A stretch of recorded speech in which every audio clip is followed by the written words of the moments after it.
எல்லாருக்குமே வணக்கம். நான் இப்ப எங்க இருக்கேன்னு பாத்தீங்கன்னா கொடிகுளத்துல இருக்கேன். இந்த கொடிகுளத்துல ஒரு ஃபேமஸான ஒரு விஷயம் இருக்கு, அதை உங்ககிட்ட ஷேர் பண்றேன். ஃபர்ஸ்ட் இந்த இடம் எங்க இருக்குன்னு நான் சொல்லிக்கிறேன். மேலூர்ல இருந்து மதுரைக்கு போற ரோட்ல, மதுரையில இருந்து மேலூருக்கு வந்தீங்கன்னா அந்த ரோட்ல தான் இந்த கொடிகுளம் அப்படின்ற ஊர் இருக்கு. இந்த ஊருக்குள்ளதான் இந்த கோயில் இருக்கு.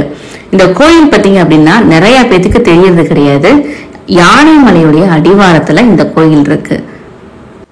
இந்த கோயில்ல மிகப்பெரிய ஒரு வரலாறு இருக்கு, நிறைய பேத்துக்கு தெரியறது இல்ல. இப்ப நம்ம என்ட்ரன்ஸ்க்கு வந்துட்டோம். இதுதான் பாத்தீங்கன்னா கோயிலுடைய என்ட்ரன்ஸ். வாங்க உள்ள போகலாம். உள்ள போகும்போது பாத்தீங்கன்னா விஷம் சொல்ல வருபவர்கள் குளத்தில் இறங்கவோ காணிக்கை செலுத்தவோ நன்கொடை செலுத்தவோ கூடாது, காலணிகளை இங்கே கழட்டி விடவும் தயவு செய்து காணிக்கை செலுத்தக்கூடாதுன்னு சொல்லி போட்டிருக்காங்க. இப்ப என்னடா விஷம் சொல்ல வருபவர்கள் பாத்தீங்கன்னா இங்க பாம்பு கடி, பூச்சிக்கடி, பூரான் கடி இந்த மாதிரி விஷ ஜந்துக்கள் கடிச்சிச்சு அப்படின்னா அதுக்கு இங்க பரிகாரம் சொல்லுவாங்க. இங்க ஒரு குளம் இருக்கு, அந்த குளத்துல நின்று சொல்லிட்டு போனா எல்லாமே சரியாகும் அப்படின்றது நம்பிக்கை. குளத்துக்கு முன்னாடி ஒரு விநாயகர் சிலை இருக்கு. அங்க நின்றுதான் நமக்கு என்ன பிரச்சனை, எந்த இடத்துல பூச்சி கடிச்சிருக்கு, எந்த பூச்சி கடிச்சிருக்கு அப்படின்றத சொல்லணும். அப்படி சொன்னோம் அப்படின்னா நமக்குடைய பிரச்சனைகள் தீரும்ன்றது நம்பிக்கை. இங்க பாத்தீங்கன்னா நிறைய பேர் நேர்த்தி கடனா மணி செஞ்சு போட்டிருக்காங்க. ஒரு 1000 மணி கிட்ட தொங்கிக்கிட்டு இருந்துச்சு. அதே மாதிரி கோழி, சேவல் இதெல்லாம் இந்த கோயில்ல விட்டுட்டு போயிடுறாங்க. ஏன்னா அவங்க எல்லாத்துக்குமே சரியானனாலதான் இவ்வளோ விஷயங்கள் இங்க நடக்குது. நாங்க போயிருந்தப்ப பூசாரி எல்லாம் இல்லை, இங்க ஒரு ஐயா இருந்தாரு. அவர் தான் எங்களுக்கு விபூதி எல்லாம் கொடுத்தாரு. என்ன பிரச்சனைன்னு சொல்லுமானாரு. இல்லையா நாங்க கோயில்ல பார்த்துட்டு கோயில் என்ன விசேஷங்கள்லாம் இங்க இருக்குன்னு பார்த்துட்டு போலான்னு வந்தோம் ஏன்னு சொல்லி சொன்னோன்னா, சரிம்மா நீங்க கோயில சாமி கும்பிட்டு போங்கம்மான்னு சொல்லிட்டு அவர் போயிட்டாரு.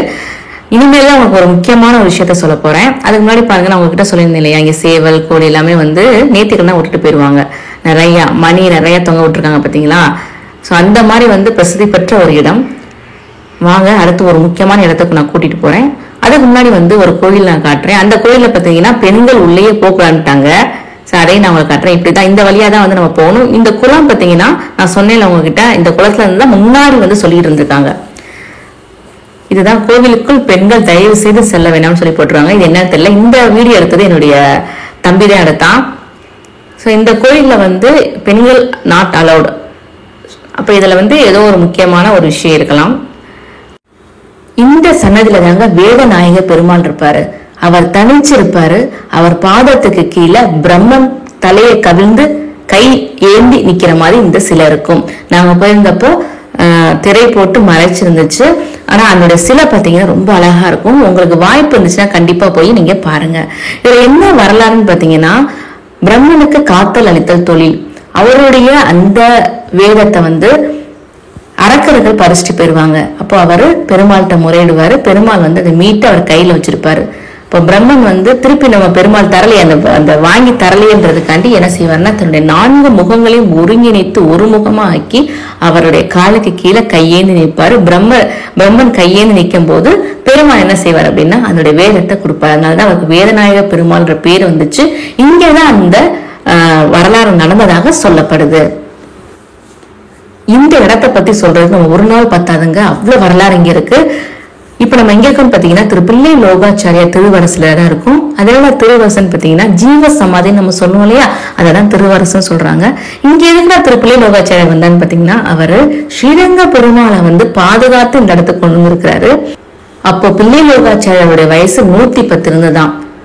அந்த வயதிலும் அவர் காடு மேடெல்லாம் கடந்து தன்னுடைய குருவான பெருமாளையாவை பாதுகாத்து இந்த இடத்துல வச்சிருந்ததாக சொல்லப்படுது. அப்படி ஒரு பிரசித்தி பெற்ற இடம் தாங்க இது. இங்க தோல் நோய்கள்லாம் குணமாகுதுன்னு சொல்றாங்க.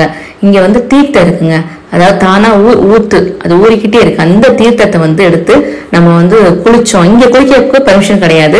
வீட்டுல கொண்டு போய் குளிச்சோம் இல்ல முகத்தை கழுவணும் அப்படின்னா நமக்கு எந்த தோல் நோயா இருந்தாலும் அது குணமாகுதுன்னு சொல்லப்படுது.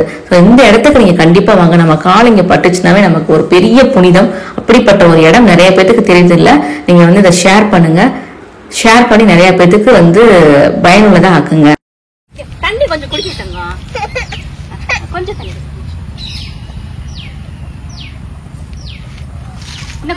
இன்னும் கொஞ்சம்.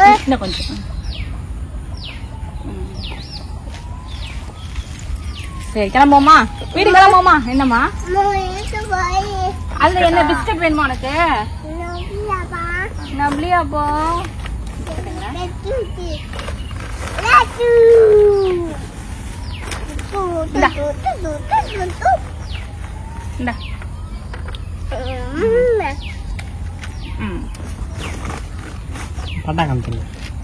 பாய் சார் எல்லாருக்கும் பாய். அங்க பாய். நல்லபடியா சாமி தரிசனம் முடிஞ்சிருச்சு. இந்த இடமே ரொம்ப சூப்பரா இருக்குங்க. அந்த பக்கம் ஒத்தக்கடை நரசிம்ம பெருமாள் கோயில், இந்த பக்கம் வந்து பாத்தீங்கன்னா இந்த பூச்சிக்கடி விநாயகர். கண்டிப்பா இந்த பக்கம் மேலூர் சைடு நீங்க போனீங்க, மதுரைல இருந்து மேலூர் சைடு போனீங்க அப்படின்னா இந்த கோயிலுக்கு வந்துட்டு போங்க.